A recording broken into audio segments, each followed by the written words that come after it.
আসসালামু আলাইকুম, কেমন আছেন আপনারা সকলে? আশা করি আপনারা যে যেখানে আছেন অনেক অনেক ভালো আছেন।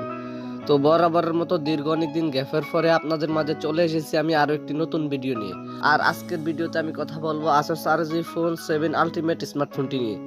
প্রথমত যদি ফোনটির হাইলাইটেড বিষয় নিয়ে কথা বলি তাহলে আপনারা তো দেখতেই পাচ্ছেন আসুসের ফোনগুলোর ডিজাইন সাধারণত গেমিং ফোনের মতো ব্যবহার করা হয়ে থাকে। মানে আসুসের ফোনগুলো দেখলেই বলা যায় এটি একটি গেমিং ফোন।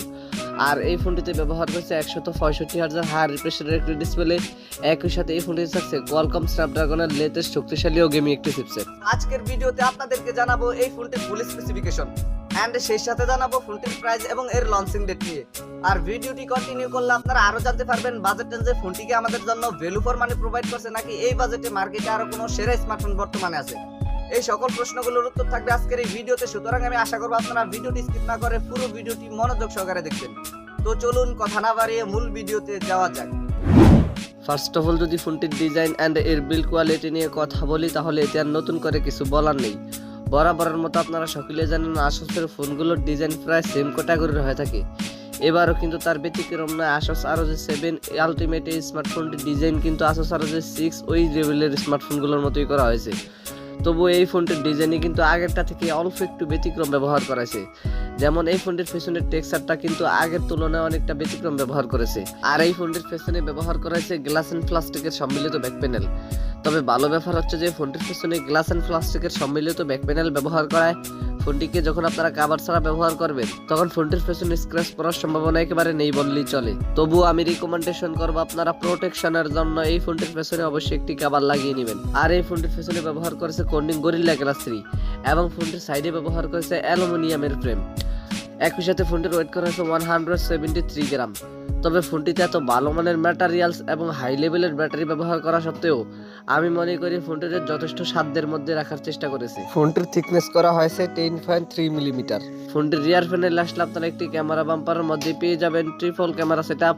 একই সাথে ফোনটির ফ্রন্ট ফারে আসলে ফুল ভিউ ডিসপ্লের বাম পাশে থাকছে একটি পাঞ্চুল কাট আউট ক্যামেরা সেটআপ। এই ফোনটিকে আপনারা স্ট্রং হোয়াইট এই একটি কালারই পেয়ে যাবেন। তো ফোনটির ডিজাইন নিয়ে বলতে গেলে পার্সোনালি এই ফোনটির ডিজাইন আমার কাছে অনেক ভালো লেগেছে। আপনাদের কাছে ফোনটির ডিজাইন কেমন লেগেছে কমেন্ট করে অবশ্যই জানাবেন।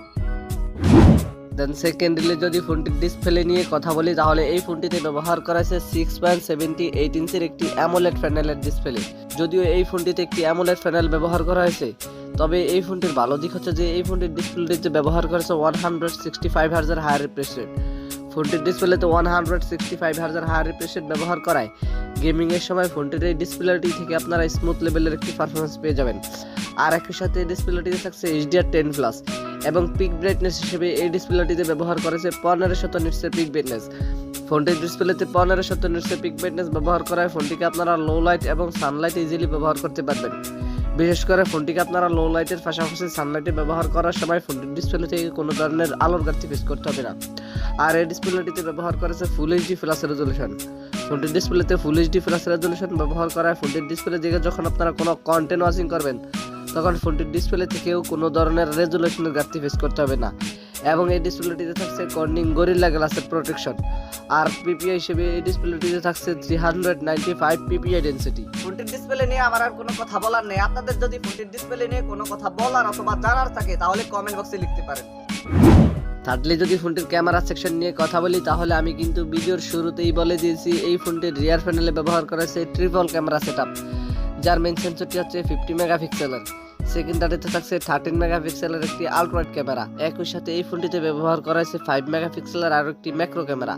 তবে ফোনটির রিয়ার ক্যামেরা সেকশন দিয়ে আপনারা সর্বোচ্চ ভিডিও শুট করতে পারছেন 8K রেজলিউশনে। একই সাথে ফোনটির রিয়ার প্যানেলে পেয়ে যাচ্ছেন EIS, যার ফলে এই ফোনটি দিয়ে যখন আপনারা হাতে ধরে ভিডিও রেকর্ড করবেন তখন ভিডিওতে কোনো ধরনের শেকি ভাব আসবে না।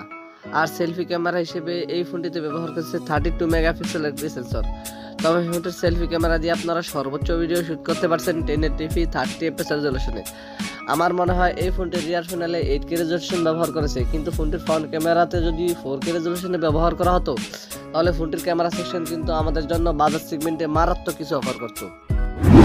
ফোনটির পারফরমেন্স নিয়ে কথা বলতে গেলে এই ফোনটি রান করবে Android 13।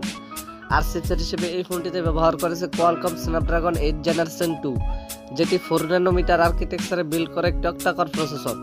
বরাবরের মতো আপনারা সকলেই জানেন এই প্রসেসরটি কিন্তু যথেষ্ট পাওয়ারফুল এবং গেমিং একটি প্রসেসর, যার ফলে এই প্রসেসরটি দিয়ে আপনারা ফোনটি থেকে যে কোনো হাই অ্যান্ড হেভি গেম বেশ স্মুথলি প্লে করতে পারবেন।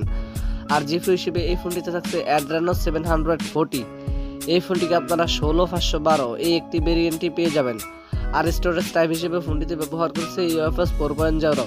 তবে ফোনটিতে আপনারা কেবল দুইটি সিম কার্ড ব্যবহার করতে পারছেন, কিন্তু আলাদা কোনো microSD কার্ড স্লট ব্যবহার করতে পারছেন না। আমার মনে হয় ফোনটিতে এত ভালো মানের স্টোরেজ ক্যাটাগরি ব্যবহার করার ফলে ফোনটিতে আলাদা কোনো microSD কার্ড স্লটের অপশন একদমই প্রয়োজন হয় না। ফোনটির ব্যাটারি অ্যান্ড এর চার্জার নিয়ে কথা বলতে গেলে এই ফোনটিতে ব্যবহার করা হয়েছে 6000 মিলিঅ্যাম্পের একটি লিথিয়াম পলিমার ব্যাটারি। আর এই ব্যাটারিতে ব্যাকআপের জন্য ব্যবহার করেছে 65 ওয়াটের একটি চার্জার। যে চার্জারটি দিয়ে আপনারা ফোনটিকে 0 থেকে 100% চার্জ করতে 42 মিনিটের মতো সময় লাগবে।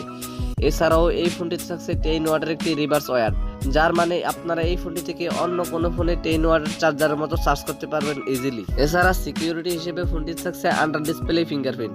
আর ফিচার হিসেবে আপনারা এই ফোনটিতে প্রায় সকল ধরনের ফিচারই পেয়ে যাচ্ছেন, যেমন ওয়াইফাই, ব্লুটুথ, NFC সহকারে প্রায় সকল ধরনের ফিচারই থাকছে এই ফোনটিতে। তবে ভালো ব্যাপার হচ্ছে যে এই ফোনটিতে কিন্তু আপনারা একই সাথে 3.5mm অডিও জ্যাকটি পেয়ে যাচ্ছেন। আমরা সাধারণত এখন এইরকম বাজেট সেগমেন্টের অনেক ফোনেই 3.5mm অডিও জ্যাকটি দেখতে পাই না, তবে আসুসের এই ফোনটিতে কিন্তু আপনারা সেই অপশনটি পেয়ে যাচ্ছেন। ফোনটির প্রাইস নিয়ে কথা বলতে গেলে এই ফোনটির বেস ভেরিয়েন্টের প্রাইস বাংলাদেশি মার্কেটে প্রায় 90,000 টাকার মতো হতে পারে, আর ইন্ডিয়ার মার্কেটে এই ফোনটির বেস ভেরিয়েন্ট প্রাইস 80,000 রুপির মতো হতে পারে। তো এই ছিল আমাদের আজকের ভিডিও। আশা করি আপনাদেরকে এই ফোনটি সম্পর্কে মোটামুটি একটি ভালো ধারণা দিতে পেরেছি। এরপরে যদি আপনাদের কোনো সমস্যা থেকে থাকে তাহলে কমেন্ট বক্সে জানাতে পারেন, আমি চেষ্টা করবো আপনাদের কমেন্টে রিপ্লাই দেওয়ার জন্য। আর যদি মনে হয় ভিডিওটি থেকে একটু উপকৃত হয়েছেন তাহলে ভিডিওটিতে একটি লাইক দিয়ে দিবেন, ভিডিওটি বন্ধুদের মাঝে শেয়ার করে দিবেন। Anyway, thank you so much for watching this video. দেখা হচ্ছে খুব শীঘ্রই নতুন কোনো ভিডিওতে নতুন কিছু নিয়ে। টিল দেন টেক কেয়ার, আসসালামু আলাইকুম।